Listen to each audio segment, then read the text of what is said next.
ជនជាតិថៃជាង600នាក់ត្រូវបានអាជ្ញាធរកម្ពុជាបណ្តេញចេញទៅកាន់ប្រទេសដើមវិញពាក់ព័ន្ធនឹងបទល្មើស scam online កម្លាំងសមត្ថកិច្ចកម្ពុជានៅរសៀលថ្ងៃ30ខែមេសាឆ្នាំ2026ម្សិលមិញបាននឹងកំពុងរៀបចំនីតិវិធីធ្វើការបណ្តេញចេញជនជាតិថៃជាង600នាក់ទៅកាន់ប្រទេសដើមពួកគេវិញក្រោយបានឃាត់ខ្លួននៅឯក្រុងប៉ោយប៉ែតខេត្តបន្ទាយមានជ័យពាក់ព័ន្ធនឹងបទល្មើស scam online និងបទល្មើសមួយចំនួនទៀត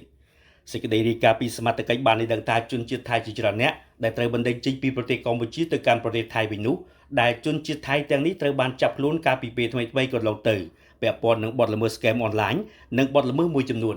កម្លាំងនគរបាលអន្តរប្រវេសន៍កំពុងធ្វើនីតិវិធីបណ្តេញចេញជនជាតិថៃជាបន្តបន្ទាប់ដោយខ្លះត្រូវបានរៀបចំរួចរាល់និងខ្លះទៀតត្រូវដឹកទៅកាន់ច្រកទ្វារព្រំដែនតាមក្រោយដើម្បីបន្តនីតិវិធីនិងប្រគល់ឲ្យអាជ្ញាធរថៃសូមរំលឹកថាប៉ុន្មានថ្ងៃចុងក្រោយនេះកម្លាំងជំនាញនៃស្នងការដ្ឋាននគរបាលជាតិបានសហការជាមួយនឹងគណៈបញ្ជាការឯកភាពខេត្តបន្ទាយមានជ័យមានទាំងនគរបាលអាវុធហត្ថនិងយោធាផងដែរក្រោមការសម្របសម្រួលពីព្រះរាជអាជ្ញាអមសាលាដំបូងខេត្តបន្ទាយមានជ័យបានបើកប្រតិបត្តិការបង្ក្រាបបទល្មើសឆបោកតាមប្រព័ន្ធបច្ចេកវិទ្យា online scam នៅទីក្រុងប៉ោយប៉ែតខេត្តបន្ទាយមានជ័យដោយបានរកឃើញជនបរទេសជាច្រើនរយនាក់